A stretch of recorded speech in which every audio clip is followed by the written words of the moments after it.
Assalamu alaikum. I hope you people are doing well. Good morning for non-Muslims. Today's topic of discussion is about aquifer formations, geological formations, and I think it's quite enough and detailed knowledge for any engineering geologist for further informations. So I am here for geological formations that will yield significant quantities of water, and their key requirements in their abilities to store water in rock processes. And there is some terminologies that I was delivering last my videos. The one of them is porosity. It is derived from intergranular spaces or from fractures. So I have given you people exact diagrams and give it a detailed note on this terminology. So it's very important, and I think it's very preliminary terms for freshers and for newcomers, and they should go through it. They must have good concept about these terminologies. So the other things I am going to hear their roles, their what are their formations role in different area of environments. Let's suppose if we are dealing with arid conditions in lagoonal environments, you people know very well. And इसके अलावा the aquifers are aquifers, where aquifers should store, and their lithologies, what are their main lithologies in the area where water bodies have been stored. So here is a little knowledge, a little bit effort of my discussions of my knowledge that I am going to deliver, and I am going to share you people. So there is I am here discussing alluvial deposits. Before going through these deposits, before going through these terms, I will discuss. I am giving you people. Could you please tell me what are the alluviums? Basically, these are cone shaped structures where different granular structures and I mean the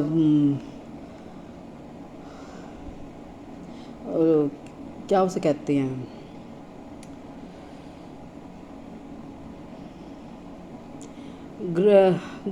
grains जो होती हैं, उनको नाम मुझे भूल गया, I am sorry. Granular structures होते हैं जो वहाँ पर हमें इजीली मिल जाते हैं. जैसे आई एम सॉरी, मैं आपको इसके बारे में बताऊंगी, मेरे जहन में फिर रहा है लेकिन मेरे मुंह पे नहीं आ रहा. वो एक टिपिकल नेम है. खैर, मैं आपको बताने लगी थी. इन शॉर्ट उसमें ना वो कॉन शेप स्ट्रक्चर्स होते हैं जहाँ पर डिपॉजिट्स हो जाते हैं डिफरेंट किस्म के ग्रेन्स, और उनका नेम भी है, अब मैं भूल रही हूँ. I am extremely so gravels and conglomerates. There would be conglomerates and gravels, and इसके अलावा भी स्मॉल स्केल ग्रेनुलर जो फॉर्म्स हैं वो हमें नहीं मिलती. तो लेट्स सपोज जो मिक्राइट्स जिनको कहते हैं हम, वो मेरा ख्याल है वहाँ पर नहीं मिलती, क्योंकि वो ट्रांसपोर्ट करके सेडिमेंट्स आए होते हैं. तो ग्रेनुलर सेडिमेंट्स जो होते हैं उनकी जो एक स्पेसिफिक ग्रेन साइज़ होता है, और ये इसकी पेक्यूलियर बिहेवियर है. पेक्यूलर बिहेवियर मीन्स एक डिस्टिंक्ट और एक स्पेसिफिक उसका है criteria of identifying the sediments.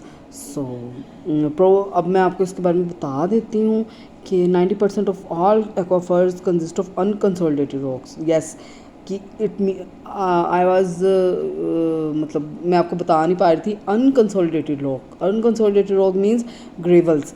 There should be gravels. And इसके अलावा अलूवियल डिपॉजिट्स में हमें जो कैटेगरीज़ मिलती हैं वहाँ पर किस किस किस्म की कैटेगरीज़ में एक्वाफर्स डिपॉजिट हो सकते हैं, उनकी डिवीजन्स कैसी हैं, तो वो है किस बेस पर हम करते हैं, वो है उनकी अक्रंस के स्टाइल से, मैनर्स ऑफ अक्रंसेस से।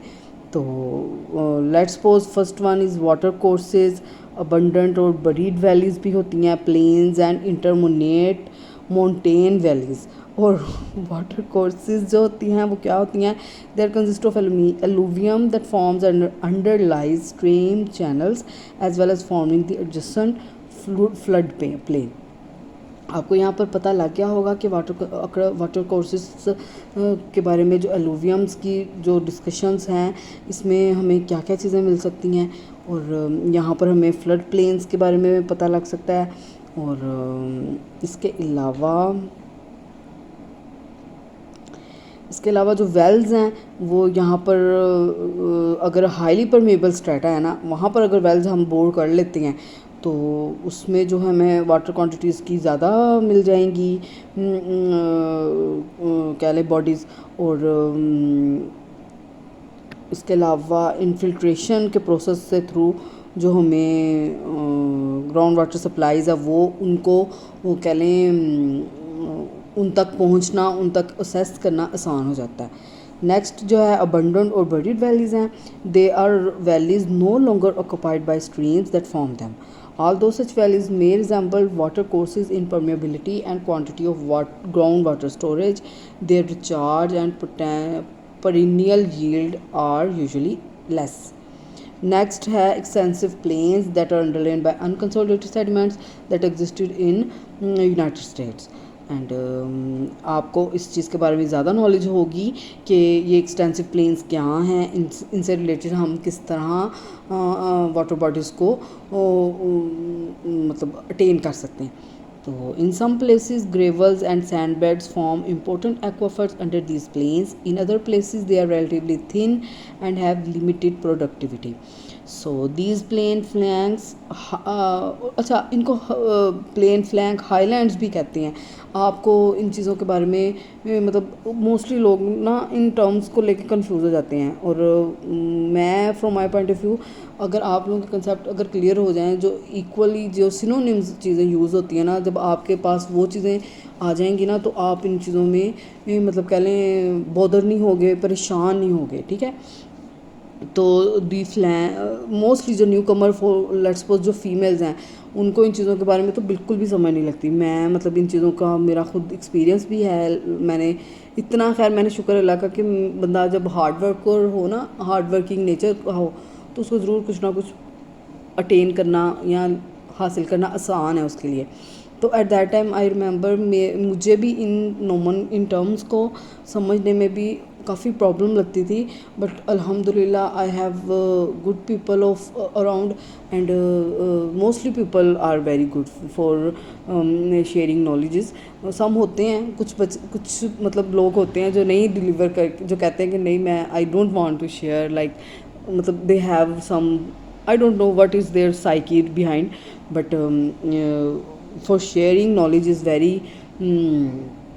important, or for sharing knowledge is very good for me, but in some cases I was also at that कि नहीं इन चीज़ों को डिस्कस करके क्या मिलता है, आपके पास जो नॉलेज है आप उसको लो, लेकिन जब आप आपस में बैठ के डिस्कस करते हो आपको ज़्यादा नॉलेज मिल जाती है।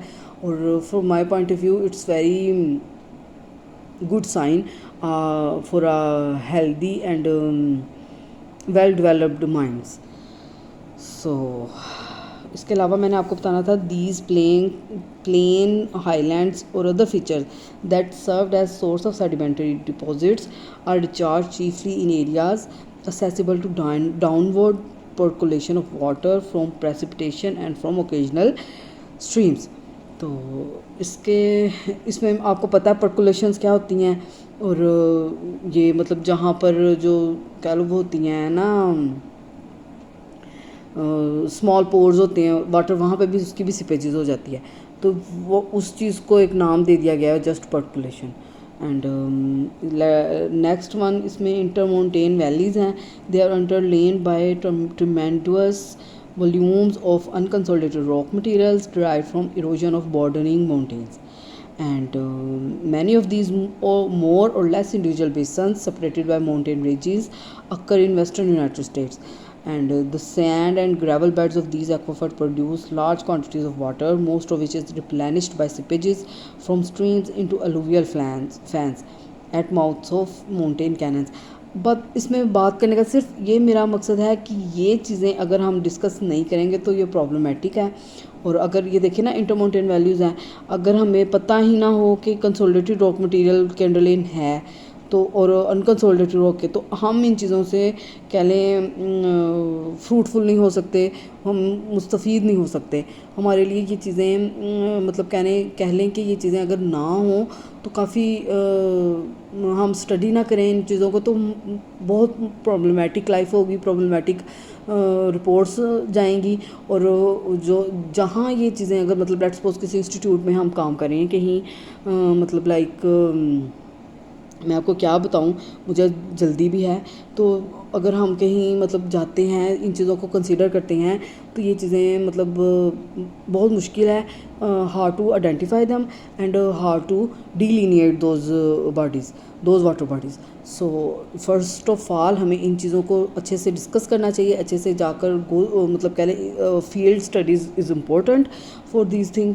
और अगर आपका कह लें सुपरवाइज़र ही जिसको नॉलेज ना हो या क्या कह लिया जाए कि ना अहली हो उसके पास किसी चीज़ की, तो वो आपको कुछ भी नहीं प्रोवाइड कर सकता। तो आपके पास अगर नॉलेज है आप खुद करें इन चीज़ों को।